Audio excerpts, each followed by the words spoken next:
మూడో పాయింట్, భార్య భర్తకు నమ్మకంగా ఉండాలి, భర్త భార్యకు నమ్మకంగా ఉండాలి. మూడో పాయింట్ ఏంటిదండి? భార్య భర్తకు నమ్మకంగా ఉండాలి, భర్త భార్యకు నమ్మకంగా ఉండాలి. చూద్దాం పేతురు రాసిన పత్రిక 3వ అధ్యాయము మొదటి నుంచి. అటువలే స్త్రీలారా మీరు మీ స్వపురుషులకు, స్వపురుషులు అంటే అర్థం ఏంటిదండి? పరాయి పురుషులకు కాదు. అర్థం చేసుకోవాలండి. కఠినంగా ఉన్న పదాలు మీరు అర్థం చేసుకుంటానికి ప్రయత్నం చేయండి. తప్పు భావనతో మిస్అండర్స్టాండింగ్ చేసుకోనకుండా ఆత్మీయతో నువ్వు అర్థం చేసుకుంటే నీ జీవితం మారుతుంది.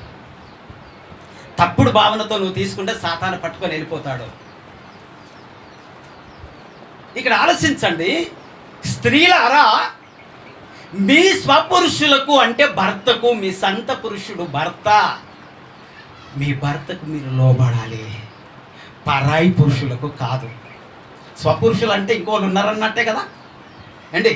స్వపురుషులు అంటే ఇంకోళ్ళు ఉన్నట్టే కదా. అంటే పరాయి పురుషులు అనేవారు కూడా ఉన్నారు. అయితే నీవు నీ సొంత పురుషు అంటే నీ భర్తకు మాత్రం నీవు లోబడి ఉండాలి, కానీ పరాయి పురుషులకు కాదు అని పెళ్ళైన ఆ భార్యతో, ఆ చెల్లితో లేదా అక్కతో, ఆ స్త్రీతో దేవుడు మాట్లాడుతున్నాడు. పెళ్ళైనప్పుడు నీకు అందంగా కనబడతాడు. పెళ్ళైనాక కొద్దిగా అనారోగ్యంతో కొద్దిగా బక్క చిక్కిపోతే నీ కళ్ళకు కనబడ్డాడు. పరాయి పురుషుడు నీకు అందంగా కనబడతాడు.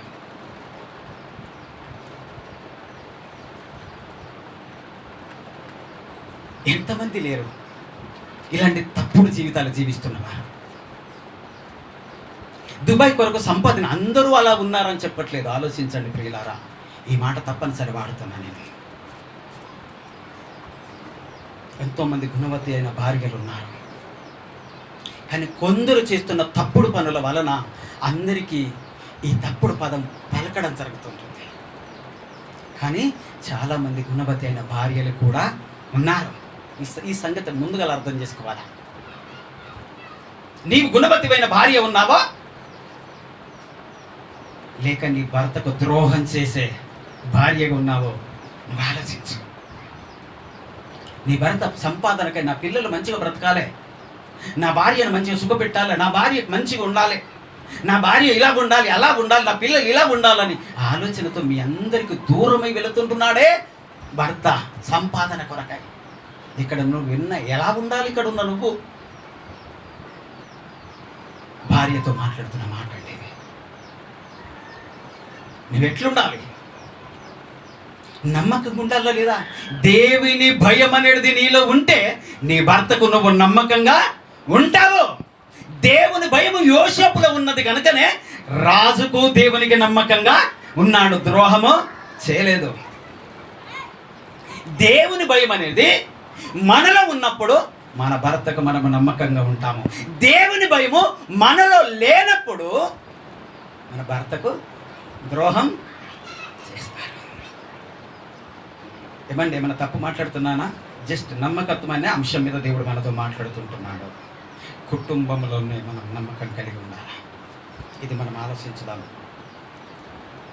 మన కుటుంబం సరి చేసుకోకపోతే దేవుని దగ్గర భయం భక్తి కలిగి ఉండమండి. మనం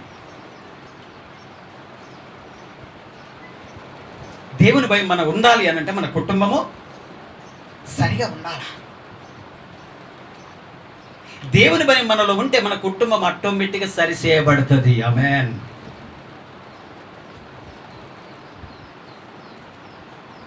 కొద్దిగంత రోగాల పాలైతే నీ భర్త నీ కంటికి ఇంపుగా కనబడ్డాడు, పరపురుషుడు తో చక్కగా కనబడతాడు.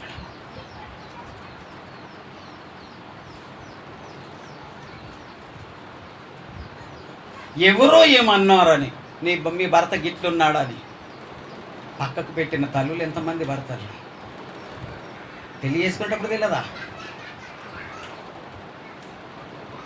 అవన్నిటికంటే ముఖ్యమైనది దేవుడు నీకిచ్చిన వరము నీ భార్య, దేవుడు నీకిచ్చిన వరము నీ భర్త.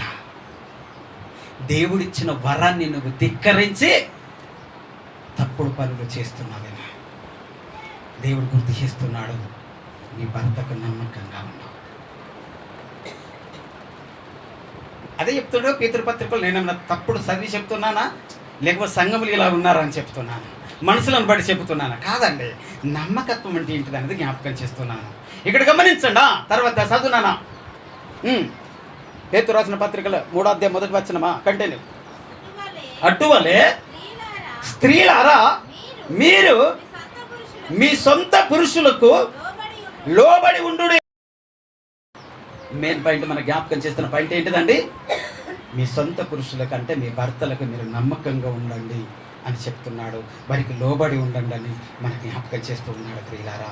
ఇప్పుడు పురుషుల కొరకు ఒక మాటను మన జ్ఞాపకం చేసుకుందాం. అదే పేతురు పత్రికలో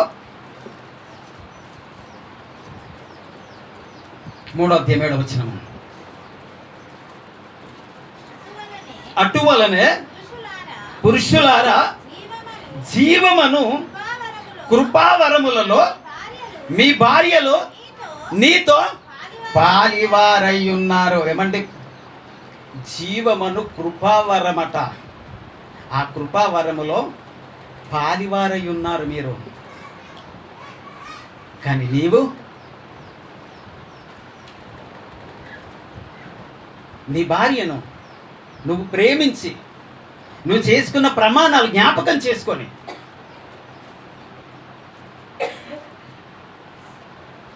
బలహీనమైన ఘటమని ఎంచి జ్ఞానముతో సంసారం చేయాలమ్మతో, జ్ఞానముతో కాపురం చేయాలమ్మతో అంటున్నాడు. కానీ బలహీనమైనది కదా, ఇది ఎదురు చెప్పదు కదా, నేను ఏమైనా చేయొచ్చు అని ఇంకో భార్యని అనుకుంటున్నారు. వాళ్ళ భార్యలు అన్నారండి, ఉంచుకున్న వాళ్ళు ఉంపుడి గత్తెలు అంటారు వాళ్ళను. ఏం వాస్తవమంటారా కాదంటారా? ఆయన తప్పు మాట్లాడుతున్నాను నేను. భార్యది ఒక్కటేసారి అది మొదటి స్థానము. రెండవది ఎవరొచ్చినా కానీ ఉంపుడు గత్తె అనే పేరు ఉంటుందండి వాళ్ళకు.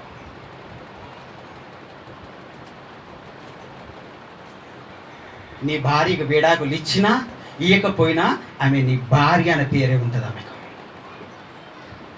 తర్వాత నువ్వు తీసుకొచ్చుకుంటున్నావు చూసినవా, తర్వాత నువ్వు తప్పుడు సంబంధాలు పెట్టుకుంటున్నావు చూసినవా, నీ భార్య అని కాదనక ఆయన బలహీనమైనది, ఆమెకు ఎవరు లేరని, ఆమె ఎదిరించి మాట్లాడదని, ఆమె మంచితనమని చేసుకొని ఇంకొక స్త్రీతో పాపం చేయటానికి పూనుకుంటున్నావు చూసినవా, నమ్మక ద్రోహం దేవుడు విడిచిపెట్టాడు. దేవుడు విడిచిపెట్టేవాడు కాడు అంటున్నాడు. హల్లెలూయా.